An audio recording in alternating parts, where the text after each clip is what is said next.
Baik, terima kasih pemirsa, Anda masih bersama kami Damen Saku dan kita akan lanjutkan lagi kepada Ibu Masturoh yang akan dijawab oleh Gus Hayat. Silakan Ibu Masturoh. Assalamualaikum warahmatullahi wabarakatuh. Saya Ibu Masturoh dari BKMT Duran Sawit, Jakarta Timur. Yang saya tanyakan ada dua Pak Ustadz.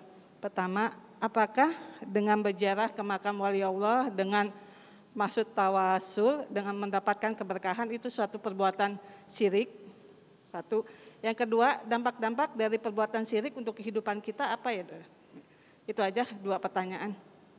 Tawasul, yang pertama adalah tawasul, apakah juga termasuk perbuatan syirik dan dampak apa, keburukan apa ketika kita melakukan kesirikan dalam kehidupan kita? Silakan Gus Hayat.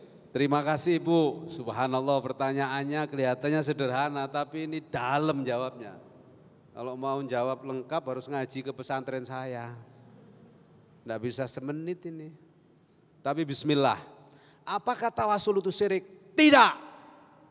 Nah, ini saya jawabnya agak pelan-pelan. Biar orang lain ngerti. Apa sih tawasul itu? Tawasul itu meminta kepada Allah dengan perantara. Apa perantaranya? Yang paling masyhur dan boleh ada dalam Quran, tawasul bil a'malis salihah. Tawasul dengan amal saleh. Misalnya, ya Allah, kok saya agak kurang enak badan ini. Saya ingin segera kau sembuhkan ya Allah. Maka saya sedekah nasi kotak 1000 biji untuk orang-orang miskin. Semoga dengan sedekah ini kau sembuhkan aku ya Allah. Boleh nggak Bu? Boleh. Dulu ada satu kisah, ada 3 sahabat dari Rasulullah, utusannya Allah, bukan Sayyidina Rasulullah Muhammad SAW, Nabi zaman Bani Israel. Suatu saat dia masuk goa, kejebak di dalam goa. Apa yang terjadi? Bingung. Digeser nggak bisa, diangkat berat. Tetap mereka berikhtiar, tapi karena ikhtiarnya sudah mentok, fa'idha azamta fatawakkal 'alallah. Fa'idha faraghta fansob. Sahabat dari Nabi Bani Israel ini lalu berikhtiar.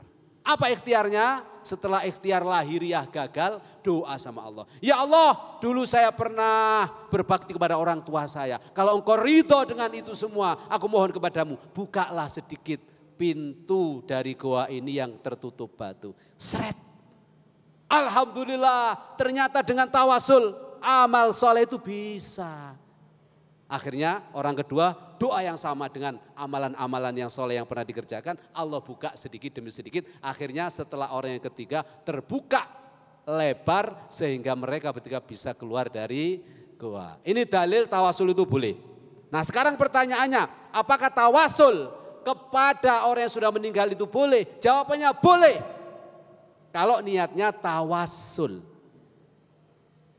Al-Quran yang mengatakan, ya, wabtaghu ilaihil wasilah. Bukan wabtaghi ya. Wabtaghu ilaihil wasilah. Dan wasilah terbaik itu adalah membaca sholawat. Nah kalau wasilah bertawasul nggak boleh, nggak mungkin Allah meminta kita untuk membaca sholawat. Dan membaca sholawat itu perintahnya langsung dari Al-Quran. Apa kata Allah? Innallaha wa malaikatahu yusalluna ala nabi. Bareng-bareng. Ya ayyuhalladzina amanu sallu alaihi wa sallimu taslima.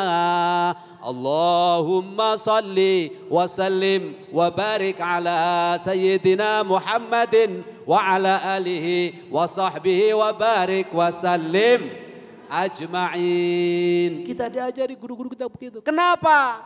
Kok tawasul itu penting? Karena banyak sekali kadang kita itu berdoa gak nyampe-nyampe. Karena sambil berdoa tetap masih maksiat kepada Allah. Tetapi ada orang soleh seperti Ustadz Ade, Ustadz aku gak pernah maksiat. Saya bilang Ustadz doain Ani dong. Boleh gak? tawasul sama Ustadz Agung. Sama Ustadz Ade, doain aneh dong. Biar apa? Biar tambah ganteng.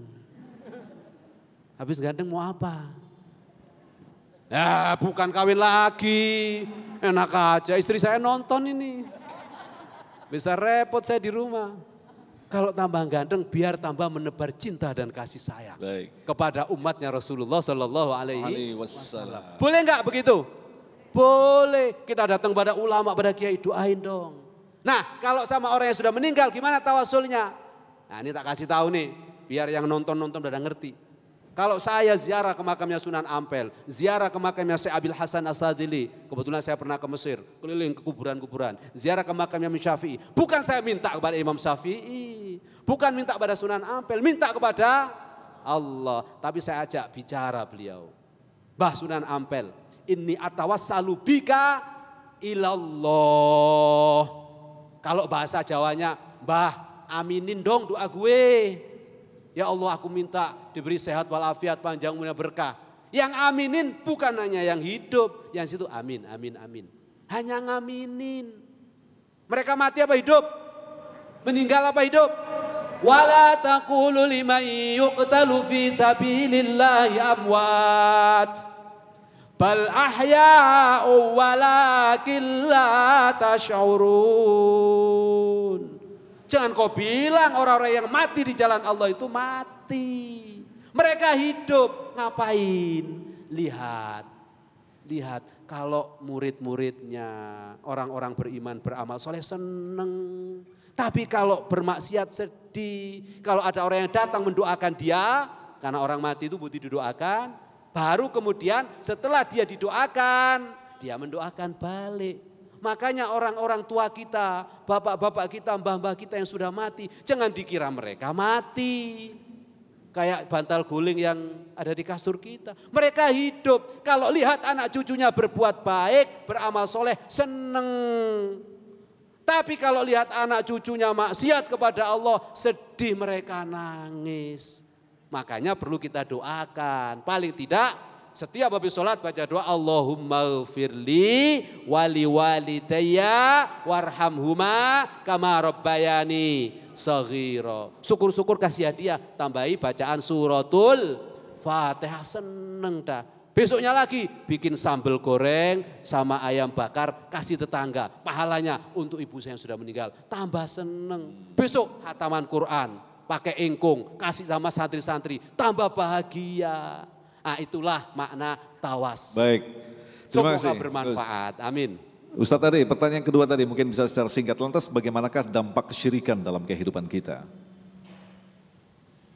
Iya, memang dampak dari bukan hanya syirik ya Pak Agung. Semua perbuatan dosa itu pasti ada dampak di dunia dan ada dampak di akhirat. Dampak di akhirat sudah sangat jelas. Dampak di dunia itu bahkan ada dosa-dosa tertentu yang dirasakannya itu justru sejak di dunia. Ya misalnya durhaka pada orang tua misalnya. Itu kan dirasakan langsung akibat dan hukumannya itu ketika masih di dunia. Nah pertanyaannya tadi soal syirik ya kan.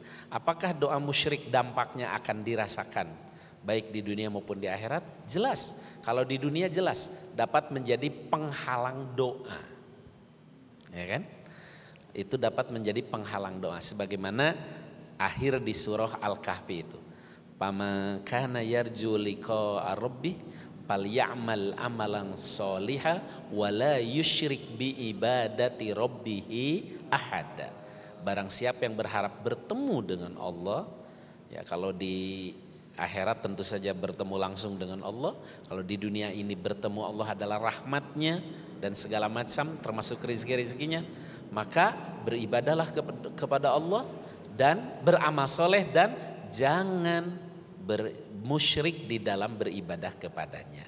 Jadi dampak kemusyrikan di dunia yang paling dirasakan adalah doa tidak dikabulkan alias terhalang. Ya oleh karena itulah maka perbuatan syirik apapun termasuk bertawakal kepada selain Allah harus betul-betul dihindari supaya doa kita mustajab. Ya. Nah, Baik, terima kasih Kiai Ade, Gus Hayat yang telah berbagi ilmu yang sangat luar biasa sekali dalam kesempatan kali ini. Mudah-mudahan apa yang telah kita dengarkan tadi menjadi nasihat bagi kita sekaligus juga pengingat bagi kita. Jangan-jangan selama ini kita tidak merasa telah melakukan kesirikan yang kecil. Kita bergantung kepada makhluk Allah, padahal justru semestinya kita bergantung kepada Sang Pencipta makhluk yaitu Allah Subhanahu wa taala. Insya Allah di akhir nanti guru kita Ustadz tadi akan memimpin doa. Mudah-mudahan kita termasuk orang-orang yang dipilih, diselamatkan dan selalu berjalan di jalan Allah Subhanahu wa taala. Tetaplah bersama kami, Damai Indonesiaku. Demikian pemirsa yang dirahmati Allah, Damai Indonesiaku untuk hari ini, dan jangan lewatkan selain Anda bisa mengikuti Damai Indonesiaku di setiap hari Sabtu dan Minggu secara live, Anda juga bisa menyaksikan Damai Indonesiaku di setiap Senin dan Selasa pukul 13 waktu Indonesia Barat yang dipandu oleh rekan saya Muhammad Sofyan. Akhirnya saya Agung Sulhak dan kerabat kerja yang bertugas serta pendukung acara ini Sarung Wadimor, tentu Sarung kita mengucapkan terima kasih atas perhatian Anda. Sampai jumpa minggu depan. Assalamualaikum warahmatullahi wabarakatuh. Allahumma laka aslamna wa bika amanna wa alaika tawakkalna wa bika khosamna wa ilaika anabna faghfir lana dhunubana wastajib kulla du'aina wa taqabbal ibadatana. Ya Rabb, kepadamulah kami semua beriman, kepada Engkaulah kami semua berislam, hanya kepadamu kami semua bertawakal, kepadamulah kami semua bertobat, kepadamulah kami semua berharap. Ampuni semua dosa-dosa kami ya Rabb, dan kabulkan semua doa-doa kami.